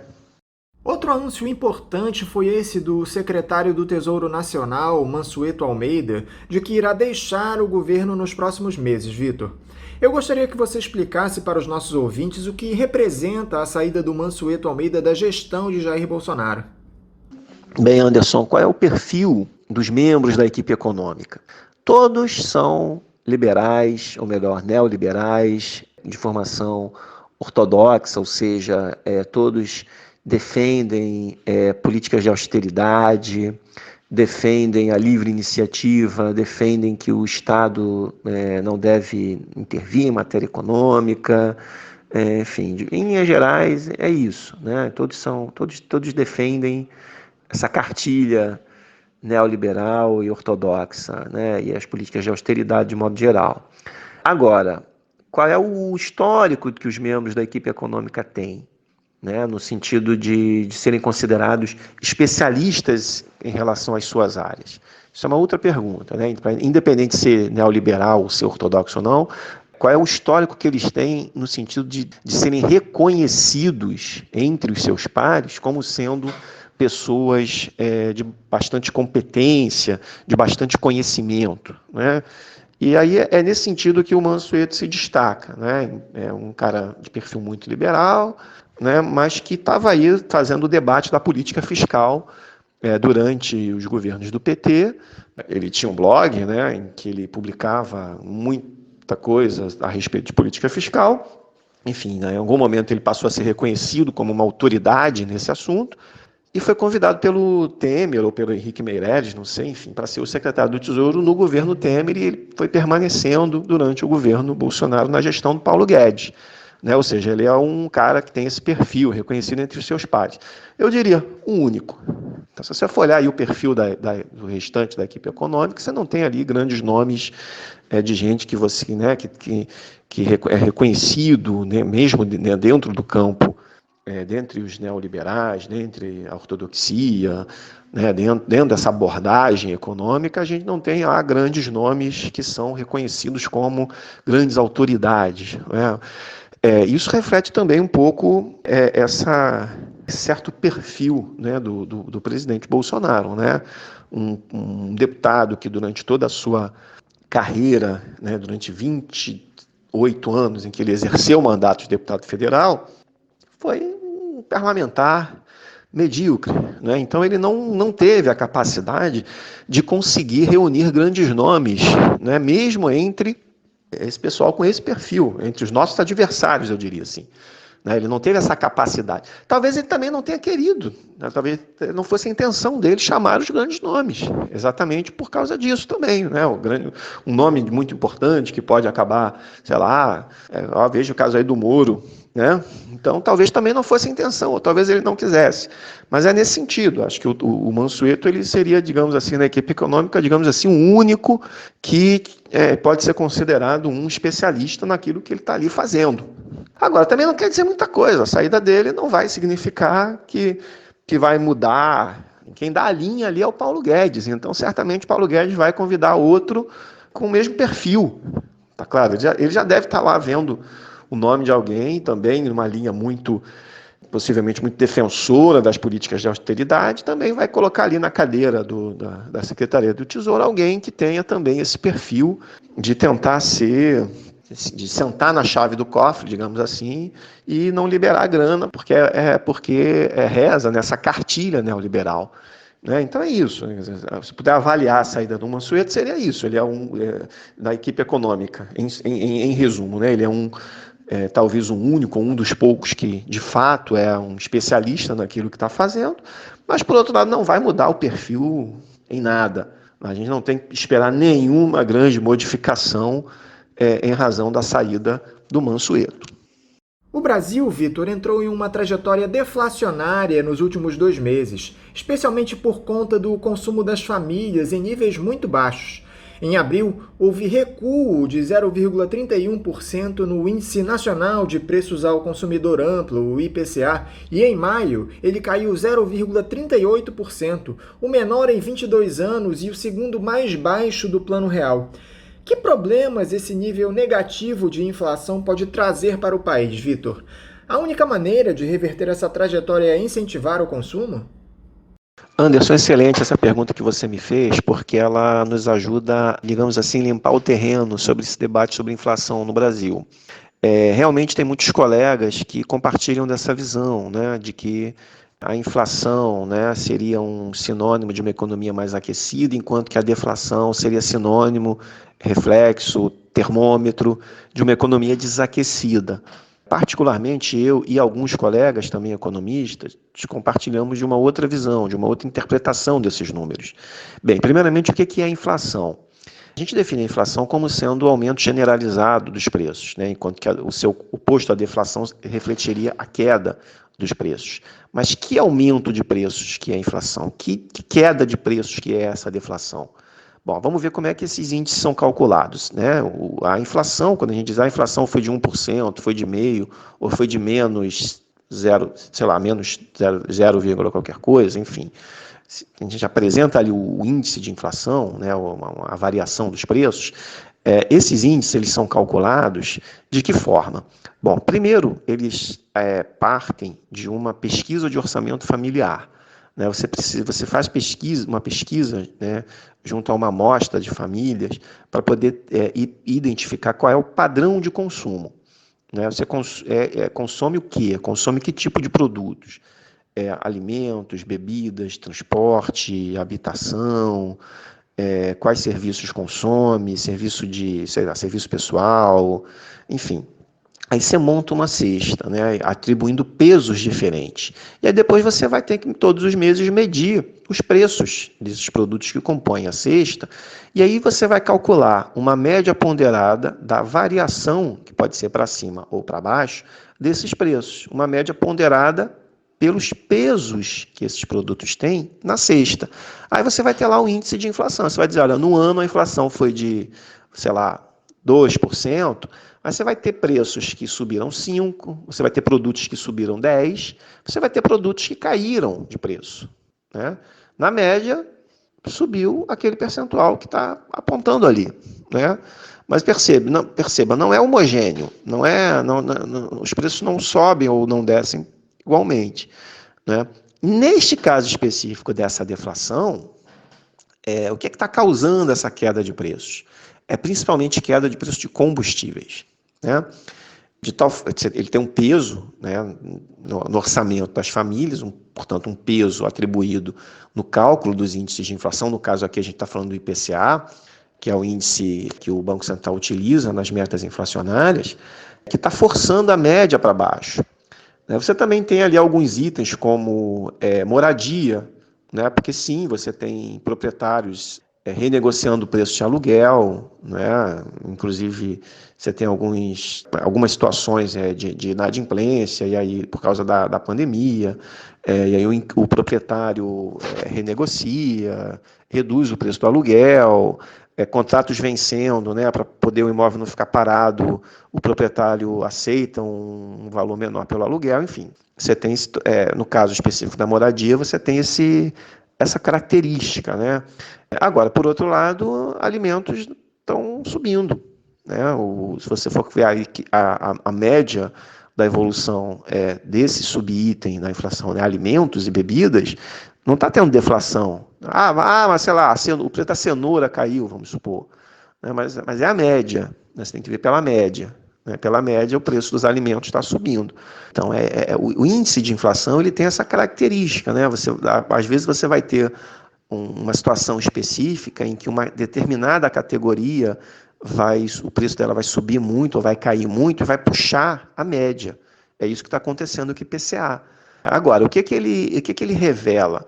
Em algumas situações, como o caso, por exemplo, da moradia, ele de fato está revelando uma situação em que existe uma crise no setor, que está associada, claro, à crise econômica. Né? Se as pessoas perdem suas rendas, elas vão ter dificuldade de pagar o aluguel, então isso vai forçar uma renegociação. Às vezes o proprietário, como eu mencionei aqui, renegocia, reduz o preço. Né?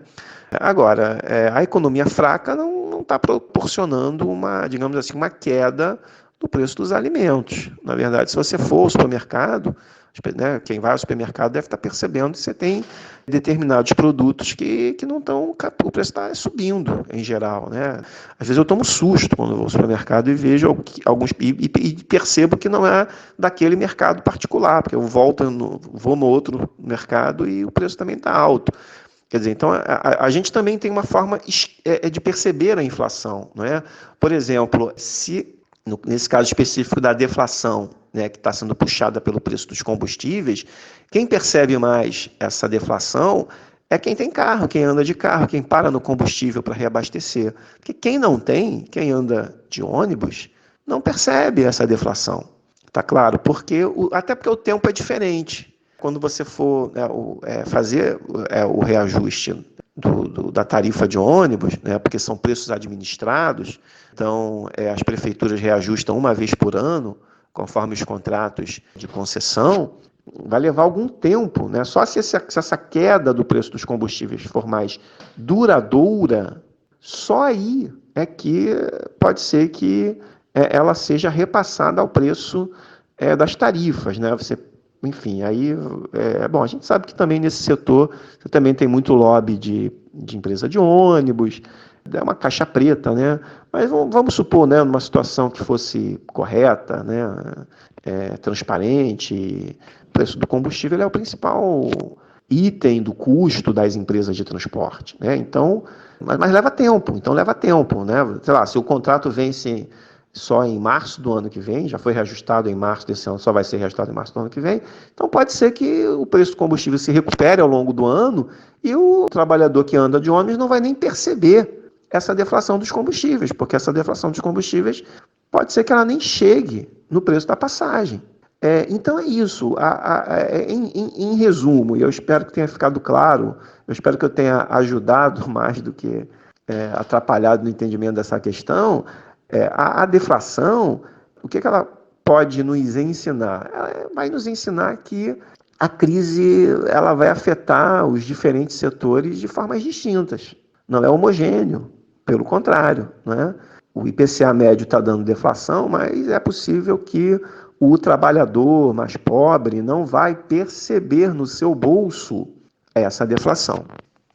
Nós temos visto nos últimos dias, Vitor, o início irresponsável dessas medidas de flexibilização do isolamento social para atender às demandas do grande capital, o que evidentemente criou grandes aglomerações.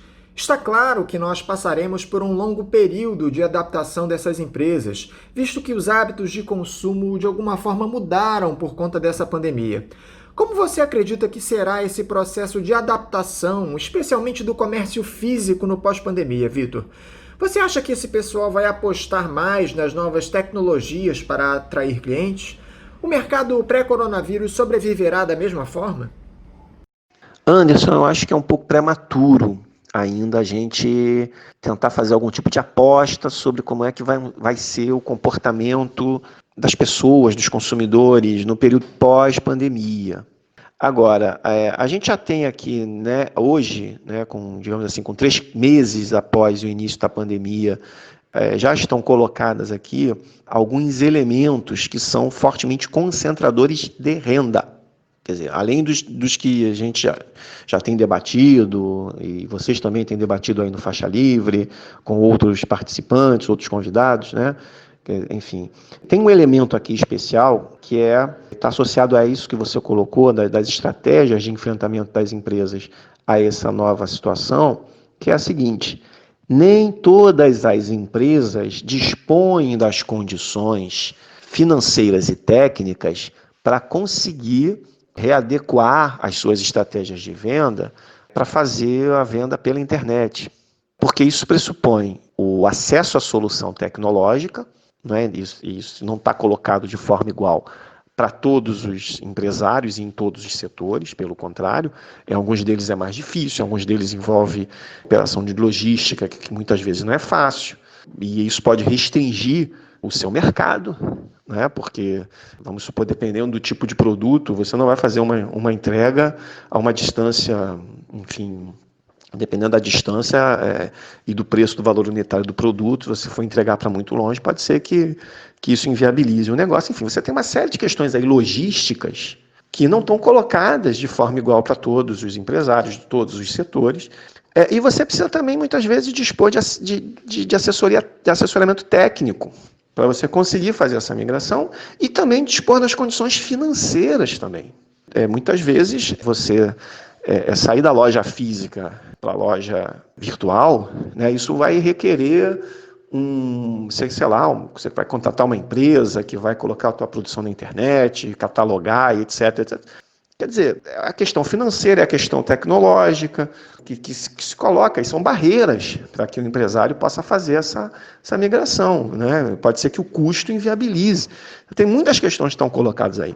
Então, perceba, essa crise, ela tem esse outro aspecto da desigualdade que ela coloca. Porque as grandes empresas dispõem das condições para fazer essa migração. A rigor, as grandes empresas já estavam nesse mercado.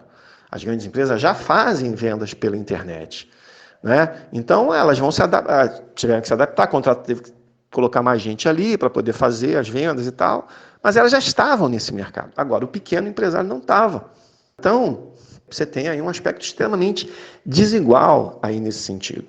Agora, com relação ao retorno à normalidade, entendendo-se aí a normalidade como sendo esse padrão pré-pandemia, eu estou me referindo aí a você sair de casa sem medo de se contaminar pelo coronavírus, sem medo de ter multidão, poder entrar numa loja, poder entrar, tomar uma cerveja, ou poder ir ao Saara, enfim, poder andar, sair sem o medo da contaminação. Eu acho que isso é a preferência do consumidor em alguns mercados específicos, pelo menos. Tá claro? Então eu acho que esse contato físico ele faz parte da natureza humana. Então eu tenho aqui alguma expectativa de que, ao término da pandemia, estes hábitos sejam preservados. Agora, aí eu volto à questão econômica. O que é que pode impedir que esses hábitos sejam retomados? É a restrição da renda. Porque nem todos os trabalhadores, ao término da pandemia, vão conseguir repor a sua renda pré-pandemia.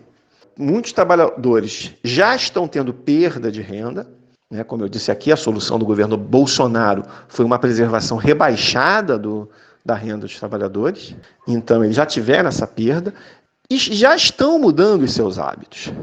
E, na hipótese improvável da renda voltar ao padrão pré-pandemia, eles vão estar endividados, vai demorar a retomar o antigo padrão de consumo, mas o mais provável é que não reponham imediatamente a renda pré-pandemia.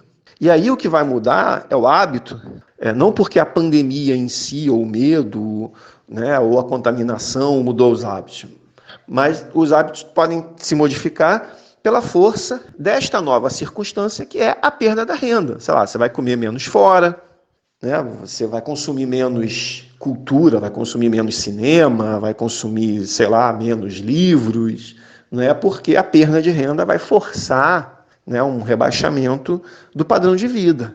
Né? Você precisa morar, você precisa comer, você precisa vestir. Né? Então, o que for considerado supérfluo, eu não estou dizendo que seja absolutamente supérfluo, não.